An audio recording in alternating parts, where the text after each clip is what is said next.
دین کی معلومات کے لیے چینل کو سبسکرائب کریں۔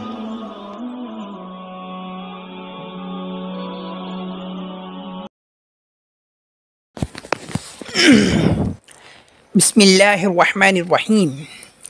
باب ما لا يجوز فی الصلاة وما یباح منہا۔ اس بات کا بیان کہ نماز میں کیا چیز کرنا جائز نہیں ہے اور کیا چیز جائز ہے۔ لا یجوز جائز نہیں ہے، اور یباح کا مطلب ہوتا ہے جائز ہونا، مباح ہونا، ٹھیک ہے۔ تو اس چیز نماز میں ہم کیا چیز کر سکتے ہیں، کیا چیز نہیں کر سکتے، اس کا بیان ہوگا اگلی احادیث میں۔ حدیث نمبر 347، عن معیقب عن النبی صلی اللہ علیہ وسلم فی الرجل یسوی التراب حیث یسجد قال ان كنت فاعلا فواحدة متفق علیہ۔ حضرت معیقب نبی کریم صلی اللہ علیہ وسلم سے روایت کرتے ہوئے فرماتے ہیں کہ ایک آدمی سجدہ کرتے وقت مٹی کو برابر کر رہا تھا۔ یسوی معنی برابر کرنا، اور تراب مٹی، تو مٹی کو برابر کر رہا تھا، مطلب یہ ہے کہ وہ سجدے کی جگہ سے مٹی ہٹا رہا تھا تاکہ اس کو سجدہ کرنے میں پریشانی نہ ہو۔ قالا، تو یہ چیز دیکھ کر نبی کریم صلی اللہ علیہ وسلم نے فرمایا ان کنت فاعلا، اگر تمہیں کرنا ہی ہے، یعنی کرنا ضروری ہو، مٹی زیادہ ہے، سجدہ کرنے میں دقت ہو رہی ہے، فواحدتاً، تو ایک مرتبہ میں کرو، یعنی ایک مرتبہ میں ہاتھ مارو، اسے ہٹا دو، کوئی حرج نہیں ہے، لیکن ایک مرتبہ زیادہ کرو گے تو نماز خراب ہو جائے گی۔ حدیث نمبر 348، عن ابی ذر رضی اللہ عنہ قال قال رسول اللہ صلی اللہ علیہ وسلم اذا قام احدکم الى الصلاة فلا يمسح الحصى فإن الرحمة تواجهه۔ حضرت ابو ذر رضی اللہ عنہ سے روایت ہے، وہ کہتے ہیں کہ اللہ کے رسول صلی اللہ علیہ وسلم نے ارشاد فرمایا جب تم میں سے کوئی شخص نماز میں کھڑا ہو جائے، یعنی نماز پڑھنے لگے، تو وہ کنکریوں کو برابر نہ کرے، یعنی کنکریوں سے نہ کھیلے، ادھر ادھر نہ کرے، اس لیے کہ رحمت جو ہے اس کی طرف متوجہ ہوتی ہے۔ تو لہٰذا جب رحمت ہماری طرف متوجہ ہو رہی ہے تو ہمیں بھی اپنی توجہ اللہ کی طرف رکھنی چاہیے، نہ کہ نماز میں ہم کپڑوں سے یا کنکر سے کسی اور چیز سے کھیلیں، کسی اور طرف توجہ دیں، ایسا نہیں ہونا چاہیے۔ حدیث نمبر 349، عن عائشة رضی اللہ عنہ قالت سألت رسول اللہ صلی اللہ علیہ وسلم عن الالتفات في الصلاة فقال هو اختلاس يختلسه الشیطان من صلاة العبد، رواہ البخاری۔ حضرت عائشہ رضی اللہ عنہ سے روایت ہے، وہ کہتی ہیں میں نے رسول اللہ صلی اللہ علیہ وسلم سے پوچھا کہ نماز میں ادھر ادھر مڑنا کیسا ہے، یعنی نماز میں ادھر ادھر مڑنے کے بارے میں میں نے پوچھا۔ فقالا، تو نبی کریم صلی اللہ علیہ وسلم نے ارشاد فرمایا ہوا اختلاس، یہ نماز میں ادھر ادھر مڑنا، ادھر ادھر دیکھنا، ادھر توجہ کرنا، یہ اچک لینا ہے۔ اچک لینے کا مطلب یہ ہے یختلسہ الشیطان من صلاۃ العبد، اس طرح سے جو شیطان ہوتا ہے وہ بندے کی نماز میں سے اچک لیتا ہے، یعنی کہ وہ ادھر ادھر توجہ کرنے کے ذریعے وہ بندے کی توجہ اللہ کی طرف سے ہٹا دیتا ہے اور ادھر ادھر کی چیزوں میں مشغول کر دیتا ہے۔ حدیث نمبر 350، عن انس رضی اللہ عنہ قال قال رسول اللہ صلی اللہ علیہ وسلم ایاک والتفات فی الصلاة فإن الالتفات في الصلاة حلقة فإن كان لا بد ففي التطوع لا في الفریضة۔ حضرت انس سے روایت ہے، وہ کہتے ہیں کہ اللہ کے رسول صلی اللہ علیہ وسلم نے ارشاد فرمایا بچو ادھر ادھر مڑنے سے نماز میں۔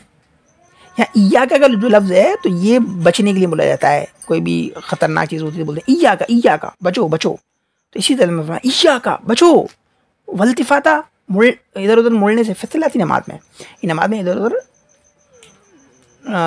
توجہ نہ کرو، ادھر ادھر نہ مڑو اور ادھر ادھر نہ دیکھو۔ آگے فرمایا کہ نماز میں ادھر ادھر مڑنا، ادھر ادھر دیکھنا ہلاک کرنے والا ہے۔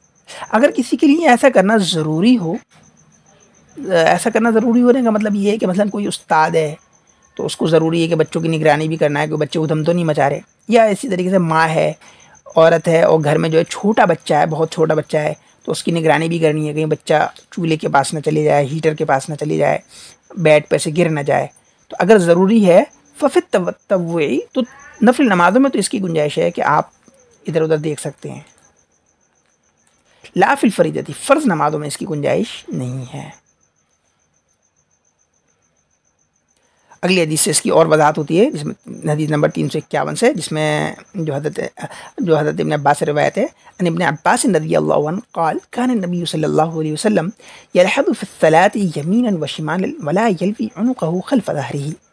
حضرت ابن عباس رضی اللہ عنہ سے روایت ہے، وہ کہتے ہیں کہ نبی کریم صلی اللہ علیہ وسلم نماز میں دائیں اور بائیں، دائیں بائیں یعنی کہ رائٹ اینڈ لیفٹ، ٹھیک ہے، دائیں بائیں کنکیوں سے دیکھتے تھے. لحظ یلحظ کا مطلب بتایا آنکھوں کی کنکیوں سے دیکھنا، یعنی آنکھیں گھما کے ادھر ادھر دیکھنا.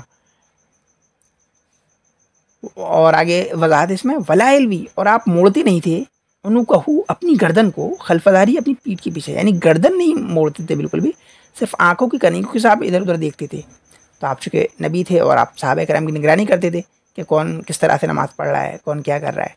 تو جو اس پوسٹ پر ہو، اس عہدے پر ہو، ایسی جگہ پر ہو جہاں اس کو نگرانی کرنا ضروری ہے، تو وہ آنکھوں کی کنکیوں سے دیکھ سکتا ہے کیا ہو رہا ہے. اسی طریقے سے گھر میں جو عورتیں کام کرتی ہیں تو انہیں بچوں کی دیکھ بھال کرنے کے لیے وہ آنکھوں کو ادھر ادھر گھما سکتی ہیں کہ بچہ کہیں گر نہیں جائے، ہیٹر کے پاس نہیں چلے جائے، نماز پڑھتے ہیں وہ دیکھ سکتی ہیں، لیکن گردن نہیں موڑنی ہے، آنکھوں کی کنکیوں سے.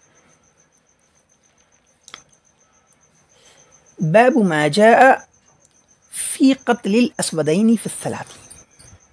نماز میں دو کالی چیزوں کے قتل کرنے کا بیان. یہاں دو کالی چیزوں سے مراد جو ہے سانپ اور بچھو ہے. یہ اسودین، اسودین یہ اسود کا تسنیہ ہے، اور اسود کا مطلب کالا ہوتا ہے. اسودین دو کالی چیزیں. تو سانپ اور بچھو کو کالا اس لیے کہا گیا ہے کہ سانپ عام طور پہ کالا ہوتا ہے، اور بچھو کو اس کے ساتھ میں ذکر کیا ہے تو اس کو بھی کالا کہہ دیا. دوسری چیز یہ ہے کہ کالی چیز خطرناک ہوتی ہے زیادہ تر، جیسے کالی رات، کالا بھوت. اگر بھوت کی خوفناکی بیان کرنی ہو تو کالا بھوت کہیں گے. ایسی رات کا اندھیرے، رات کی اندھیری اور رات کی خوفناکی بیان کرنی ہو تو کہتے ہیں کالی رات. اور اسی طریقے سے انسان غمی کے موقع پر، اداسی کے موقع پر کالی پٹیاں باندھتا ہے. اور بھی بہت ساری چیزیں کالے رنگ سے متعلق ہیں، تو اس لیے ان دو خطرناک چیزوں کو جو ہے کالی چیز کہا گیا ہے، دو کالے. حدیث نمبر 352. عن ابی ہریرہ رضی اللہ عنہ قال قال رسول اللہ صلی اللہ علیہ وسلم اقتلوا الاسودین فی الصلاۃ الحیۃ والعقرب. حضرت ابو ہریرہ سے روایت ہے، وہ کہتے ہیں کہ رسول اللہ صلی اللہ علیہ وسلم نے ارشاد فرمایا دو کالی چیزوں یعنی کہ سانپ اور بچھو کو نماز میں بھی قتل کر دو، نماز میں بھی مار ڈالو. یعنی کہ یہ جو ہے تکلیف دینے والی چیزیں ہیں، اگر نہیں مارو گے تو کسی کو بھی نقصان پہنچا سکتی ہیں. تو اگر یہ نماز میں بھی سامنے آ جائیں تو ان کو قتل کر دینا چاہیے، چاہے اس کے لیے نماز توڑنی پڑے، دوبارہ پڑھنی پڑے نماز، لیکن یہ اگر آ جائیں سامنے تو قتل کر دیں، اس کو مار ڈالیں نماز میں بھی. باب ما جاء ان العمل القلیل لا یفسد الصلاۃ. اس باب میں اس بات کا بیان ہے کہ عمل قلیل، عمل قلیل تھوڑا سا کیا کہتے ہیں عمل کرنا، تھوڑا سا کام کرنا، تھوڑا سا ایکشن کرنا نماز کو فاسد نہیں کرتا ہے. یعنی کہ نماز میں اگر تھوڑا سا ایکشن کرنے سے نماز فاسد نہیں ہوتی ہے. اب تھوڑا سا ایکشن سے کیا مراد ہے، اس کی وضاحت جو ہے آگے کی حدیثوں سے ہوگی. حدیث نمبر 353. عن عائشہ رضی اللہ عنہ قالت كان رسول الله صلى الله عليه وسلم يصلي تطوعا والباب عليه مغلق فجئت فاستفتحت فمشى ففتح لي ثم رجع إلى مصلاه وذكرت أن الباب كان في القبلة. حضرت عائشہ سے روایت ہے، وہ کہتی ہیں کہ رسول اللہ صلی اللہ علیہ وسلم نفل نماز پڑھ رہے ہوتے تھے اور دروازہ جو ہے آپ کے سامنے جو ہے بند ہوتا تھا. میں آتی تھی اور میں دروازہ کھولنے کی درخواست کرتی تھی، یعنی کہ دروازہ کھٹکھٹاتی تھی، جو بھی جس سے آپ کو پتہ چلتا تھا کہ میں دروازہ کھلوانا چاہتی ہوں. تو آپ فمشا، تو آپ چل کر آتے، ففتح لی، اور میرے لیے دروازہ کھولتے، ثم رجع، پھر آپ واپس چلے جاتے، الی مصلاہ، اپنی نماز کی جگہ. حضرت عائشہ کہتی ہیں کہ رسول اللہ صلی اللہ علیہ وسلم نفل نماز پڑھ رہے ہوتے، دروازہ بند ہوتا تھا، میں آتی تھی، دروازہ کھٹکھٹاتی تھی تو آپ میرے لیے چل کر آتے تھے اور دروازہ کھول کے دوبارہ اپنی نماز کی جگہ پہ چلی جاتی تھی. وذکرت، اور وہ اس چیز کو بھی بیان کرتی ہیں کہ ان البابا کان فی القبلۃ، کہ دروازہ وہ جو ہوتا تھا وہ قبلے کی سمت میں تھا، یعنی قبلے کی ڈائریکشن میں تھا، جس سے آپ کو منہ وغیرہ نہیں موڑنا پڑتا تھا، کیونکہ اگر قبلے کی طرف سے سینہ پڑ جائے گا تو نماز ختم ہو جائے گی. تو آپ سیدھے سیدھے چل کے دروازہ کھول دیا کرتے تھے. تو اس حدیث سے پتہ چلا کہ اگر دروازہ قریب میں ہو اور بند ہے، کوئی آئے تو ہم نماز پڑھتے میں دروازہ کھول سکتے ہیں، لیکن اس کے لیے اگر ہمیں زیادہ چلنا پڑے تو نماز فاسد ہو جائے گی. 1-2 قدم چلیں گے تو نہیں فاسد ہوگی.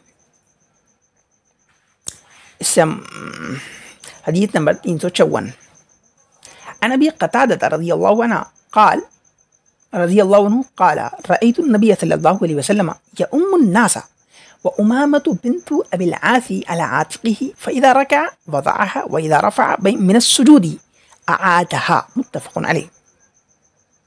حضرت ابو قتادہ سے روایت ہے، وہ کہتے ہیں کہ میں نے نبی کریم صلی اللہ علیہ وسلم کو دیکھا کہ آپ لوگوں کو نماز پڑھا رہی ہوتی تھی، اور امامہ بنت ابی عاص جو تھیں وہ آپ کے کندھے پر ہوتی تھیں.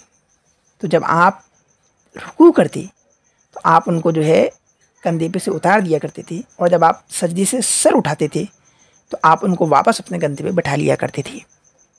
اس حدیث سے معلوم ہوتا ہے کہ ہمیں ہمارے نبی صلی اللہ علیہ وسلم کا بچوں کے ساتھ میں کیا اخلاق تھا کہ آپ نماز کی حالت میں جو ہے امامہ بنت عاص آپ کے کندھے پہ ہوتی تھی تو آپ رکوع میں جاتے وقت ان کو اتارتی تھی تاکہ وہ گر نہ جائیں، اور جب سجدے سے سر اٹھاتے تھے دوبارہ بٹھا لیا کرتے تھے.